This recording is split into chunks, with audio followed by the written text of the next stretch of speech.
Muy bien, chicos, pues bueno, iniciamos con el primer video de esta clase de psicología clínica y pues bueno, en esta ocasión, como les había enseñado en la carta descriptiva, vamos a ver lo que es el método clínico o lo que nosotros vamos a manejar como método clínico. Hay algunas cuestiones como que dividen uno de los pasos que les voy a decir en dos y demás, pero esto es lo que nosotros vamos a estar manejando como método clínico. Em, Cuando hablamos de psicología, lo entendemos como la ciencia. La psicología clínica generalmente se toma como una de las ramas, pero básicamente cuando decimos psicología clínica nos estamos refiriendo a que se utiliza el método clínico para hacer psicología. Y entendamos hacer psicología como responder a las preguntas o, mejor dicho, al entendimiento de los fenómenos que tenemos en psicología, ¿no? Entonces, pues bueno, cuando hablemos como de un apellido, o sea, psicología clínica o psicología laboral o psicología tal, hay que entenderla como eso, o sea, utilizamos herramientas que vienen de lo laboral para hacer psicología, o sea, para entender el comportamiento, para entender los fenómenos del comportamiento. Y en este caso, se utiliza el método que vamos a ver en esta sesión para pues hacer psicología, para entender el desarrollo de los fenómenos que hay en psicología. En este caso, referentes un poco más hacia lo que es la psicopatología, o lo que le pudiéramos llamar como enfermedad, ¿no? En este sentido um, en este paradigma regresándonos un poco a decir salud de enfermedad, ¿no? Pero bueno, entonces, los puntos que les voy a decir van a estar en la descripción para que ustedes los puedan copiar y luego de ahí, pues que tengan su material para ir rellenando con la información que vamos a ver aquí.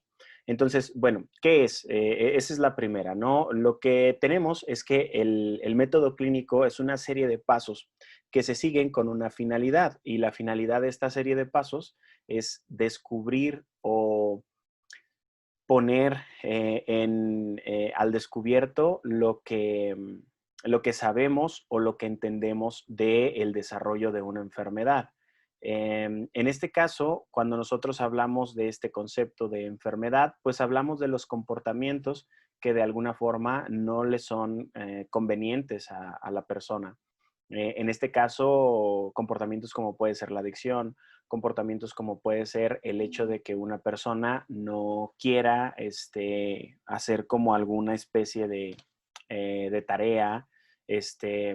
Últimamente se ha puesto como muy de moda esta cuestión de la procrastinación. Digo, no que se haya puesto de moda el fenómeno, pero la palabra, ¿no? Se ha puesto de moda la palabra procrastinar por el hecho de que, pues bueno, tenemos, no sé, exámenes y no estudio hasta un día antes o la tesis o demás, ¿no? Entonces, este tipo de fenómenos son los que nosotros estaríamos interesados cuando hablamos de psicología clínica. Más adelante vamos a ligar esto un poco con lo que es el problema psicológico. Cuando hablemos de él, pues bueno, les mencionaré este video. Entonces, el orden de pasos para conocer en profundidad el desarrollo de una enfermedad o un fenómeno en nuestro caso, ¿no? Entonces, hay que entender, los pasos ahorita los vamos a ver, pero hay que entender como el método, que es la herramienta que a través de los años hemos tenido para poder profundizar en estos fenómenos. Entonces, existen dos tipos como de análisis. El que nosotros conocemos más o el que ustedes han tenido más contacto es el análisis individual.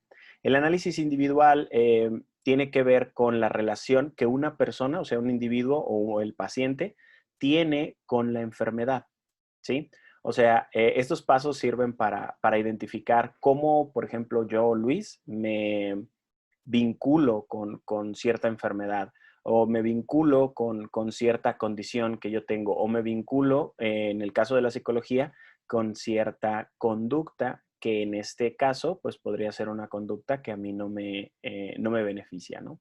Entonces, pues bueno, esa sería una cuestión. El otro es el método social o la parte social del método, donde lo que intentamos ver es la relación que tiene la sociedad donde se desarrolla esta enfermedad o donde se desarrolla esta conducta patológica con la misma enfermedad, ¿no? Vamos a hablar un poco en este caso de la violencia aquí en México. Nosotros en México tenemos una relación muy interesante con la violencia. Nosotros la justificamos. Digo México, pero pudiéramos ser un poco más extensos. Digo México porque pues es lo que conozco, ¿no? Pero nuestra cultura justifica el que utilicemos la violencia, por ejemplo, para negarle el acceso a una persona a cierta carrera, ¿no? Por ejemplo, es mi hijo y yo no quiero que estudie artes plásticas, yo quiero que estudie derecho. Entonces, lo obligo, le digo, mira, esto a lo que me voy a referir es violencia económica. Es como, mira, si entras a derecho te lo pago, pero si entras allá, pues a ver cómo le haces, ¿no? Entonces, ese tipo de cuestiones son búsquedas de poder, o sea, busco poder a través del dinero, lo que se califica como violencia económica, ¿no? Entonces, al entenderlo de esta manera, nosotros pensamos que lo estamos haciendo por el bien de la persona y pensamos que está justificado, aunque sea violento, pensamos que está justificado el acto porque a final de cuentas me lo va a terminar agradeciendo, ¿no? Eso es como el coloquio, o sea, esa es la parte que nosotros pensamos popularmente que se puede interpretar así, ¿no? Bueno, lo estoy haciendo y te estoy dañando ahorita, pero me lo vas a terminar agradeciendo, no te preocupes. Y pues por lo mismo yo no me preocupo. Entonces todo esto se conjugaría para que nosotros hiciéramos la normalización de la violencia, la pasáramos a ser algo normal, o sea, la pasáramos a ser algo que pues no tendríamos que estudiar ni combatir ni nada. Al cabo, pues somos violentos, ¿no? O sea, eh, vivimos así y así me criaron y así pues podemos ser y tal. Entonces, pues bueno, esta sería la relación de la sociedad. Pero hablando del individuo, el individuo puede relacionarse con la violencia a lo mejor no como una cuestión histórica, pero sí como una cuestión de educación. Ha aprendido a ser violento y las conductas violentas para la sociedad se justifican por una cuestión histórica, ¿no? Por el cómo nosotros pensamos como sociedad. Pero en el individuo se justifican porque las conductas tienen una ganancia, la cual de alguna forma sirve como reforzador para que la persona siga repitiendo la conducta. Vaya, si tú estás, por ejemplo, en una, no sé, en una fiesta e intimidas a alguien, ya sea diciéndole o amenazándole o lo que sea, y ese alguien pues se va de donde tú estás y lo que querías es que se fuera, pues entonces logras tu cometido. Eh, con los niños, por ejemplo, es mucho más fácil gritarles y que los niños dejen de hacer lo que están haciendo a tardarte un tiempo, a veces no sé qué, media hora, quizá, es más, o a veces pueden ser aprendizajes de días, para que entienda el por qué pues, le conviene más no hacer algo. Un ejemplo con esto es cuando se le está enseñando al niño ir al baño, o sea, se le puede regañar al respecto y tal, y puedes lograr resultados con eso. Este, cuando digo, supongo que a ustedes ya no les tocó, yo espero que no les haya tocado, pero a mí todavía me tocó que los profesores en la primaria utilizaban el metro y nos golpeaban las manos. Eso estaba justificado porque, pues, según ellos, al golpearnos en las manos por alguna mala conducta, pues estaban haciendo ellos bien porque al final eso nos iba a enderezar o iba a enderezar nuestra conducta o nos iba a enseñar que lo que habíamos hecho estaba mal. De alguna manera, pues ya lo sabíamos, pero vaya, si hablas en clase o si te pintas la clase, pues eso también tiene beneficios, ¿sí? Si hablas en clase, pues ahí haces vínculo con el que está enseguida. Y si te pintas la clase, pues el vínculo es, perdón, el reforzador es que te diviertes y hay como toda una serie de emociones importantes para ti, emociones en el espectro de lo que es agradable, ¿no? Y los intercambias por emociones desagradables que vas a tener ahí en la clase, pues bueno, eso es un trato que yo creo cualquiera aceptaría. El problema es que si sabes que tienes consecuencias, nada más que la violencia lo que genera es que la personita de alguna forma, pues ahí eh, mientras haya autoridad, que se esté portando bien. El problema es cuando no hay autoridad, o sea, básicamente no ha habido aprendizaje o no ha habido una modificación de la conducta que vaya a permanecer. O sea, esta permanece siempre y cuando haya una autoridad, pero quitas la autoridad, pues también quitarías la conducta en este caso, ¿no? Entonces, sí se entiende, supongo, esta parte, ¿no?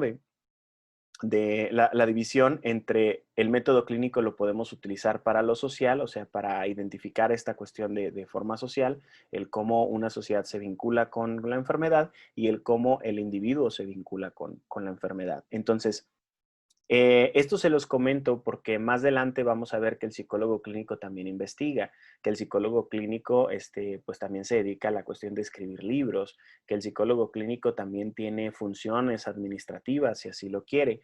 Y para estas funciones administrativas, pues le sirve más el método clínico que está dirigido hacia lo social o a lo grupal que a lo individual. Obviamente, si está trabajando como psicoterapeuta, pues le sirve más el individual, ¿no? Pero bueno, entonces vamos viendo los pasos para el método clínico. El primer paso es la identificación del problema. En este caso, nosotros como psicólogos tenemos que hablar de un problema referente a la psicología, o sea, tenemos que hablar del problema psicológico, porque pues hay problemas económicos, hay problemas filosóficos, hay problemas que abarcan otras áreas, ¿no? Pero a nosotros nos corresponde el problema psicológico.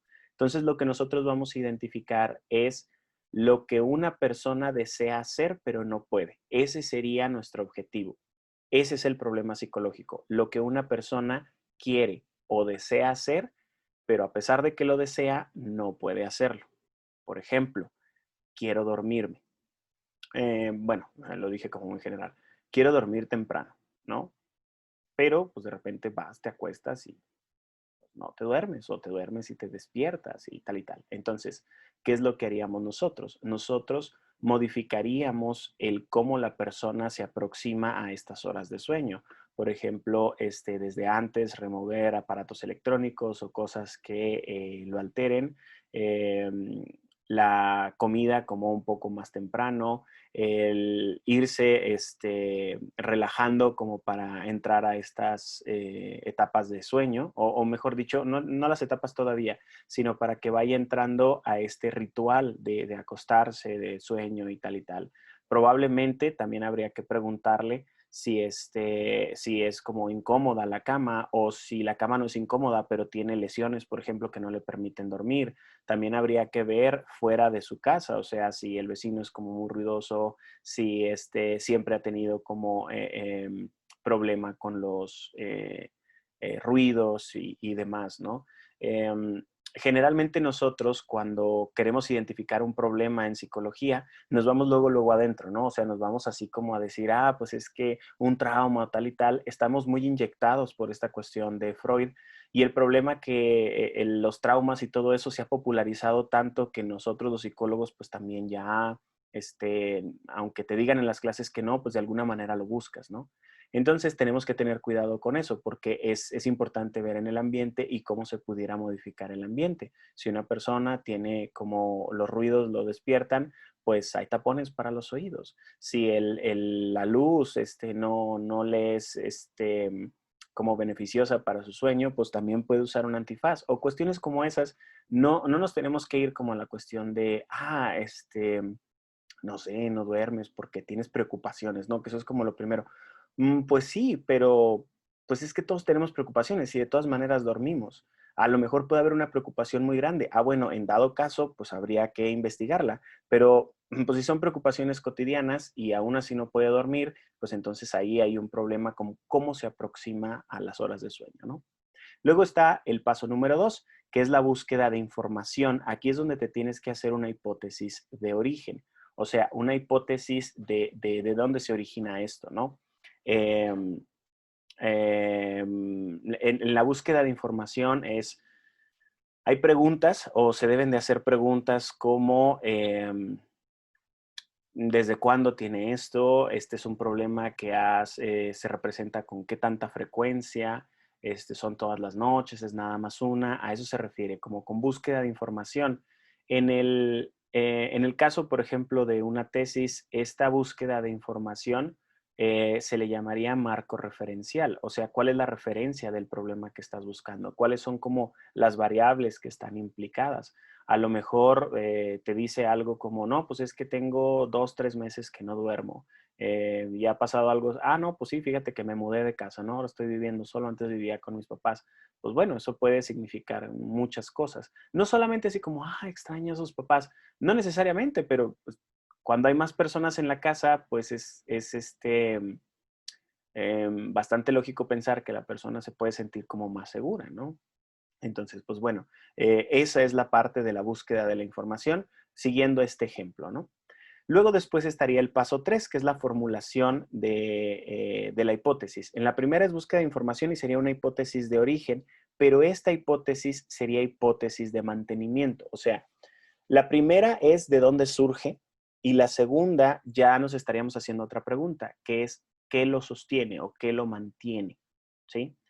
El que lo mantiene, el que mantiene este comportamiento, pues ya tendríamos que ver como las conductas que hace. A lo mejor dicen, ah, pues si no puedo dormir los primeros 5 minutos, pues agarro el celular y ahí me pongo en Facebook. Ustedes saben que Facebook puede ser como muy absorbente en el sentido de que ves una publicación y luego te sigues y luego, no sé, a lo mejor buscas pleito por ahí con un amigo, con una señora, con alguien y te pones ahí o ves fotos de alguien que te gusta y ya, pues te perdiste en eso, ¿no? Entonces, eso es lo que sostiene el insomnio. A lo mejor empezó porque se mudó, pero lo sostienen las conductas que está haciendo ahorita. La hipótesis de origen o el paso 2 es importante como para tener referencia, pero el paso 3 es importante para poder realizar un trabajo. O sea, nosotros vemos que la mantiene y tratamos de quitarle lo que la mantiene para que la conducta ya no se mantenga. ¿Sale? Y luego después, una vez que hacemos esto, pues está la parte del diagnóstico, ¿sí? El diagnóstico, en el caso de nosotros, pues es un diagnóstico conductual.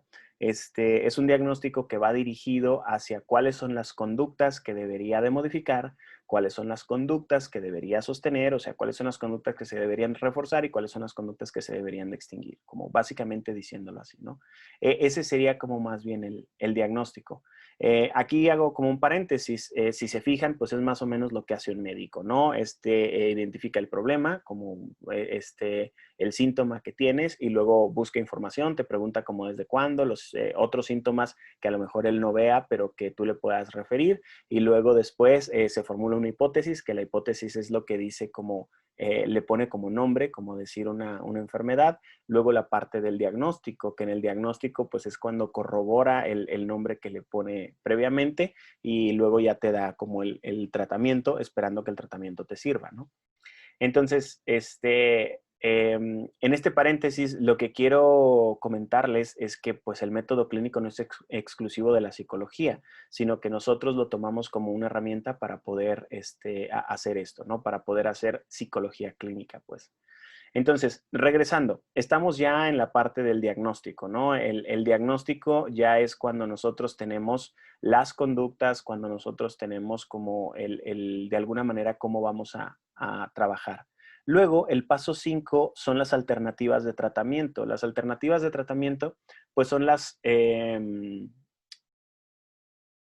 técnicas que puedes utilizar con este paciente. Obviamente, pues para eso necesitas tener las técnicas, entender cómo se usan y entender para qué se usan, para que sea efectivo este tratamiento, ¿no? O sea, para que no estés como probando una y otra, sino que sepas cuál es la adecuada, igual que el medicamento, ¿no? El médico no está probando uno y otro, sino sabe cuál es el indicado para la hipótesis de trabajo, o sea, para la número 3 es para lo que nosotros hacemos con esto, ¿no? Entonces, al final, pues ya está la ejecución del proyecto de tratamiento. La ejecución del proyecto de tratamiento es cuando ya le prescribes la técnica, cuando ya le dices, mira, vas a hacer esto y esto, para que, bueno, vaya, como psicólogo en tu cabeza, pues está todo el plan y según tú si lo sigue, pues va a ir por cierto rumbo. Obviamente esto lo sabes porque hay teoría al respecto y porque te sabes la metodología que vas a seguir, ¿no? Y sabes que pues va orientada hacia la mejora de ese síntoma. Entonces, ya una vez cuando haces esto, pues le pides que haga ciertas cosas para poder ir construyendo conductas, a lo mejor para que haga otras cosas y luego después ya tenga como resultados favorables. Entonces, pues bueno, básicamente el método clínico es este. El ejemplo es como muy básico, a lo mejor si tratas de ponerle algún otro ejemplo vas a batallar un poco, pero los invito a que traten de hacer estos ejemplos y que me los compartan en clase, que para eso el video va a servir para que tengan por ahí su participación. Entonces, pues bueno, nada más por este video y nos vemos por ahí en clase. ¿Sale?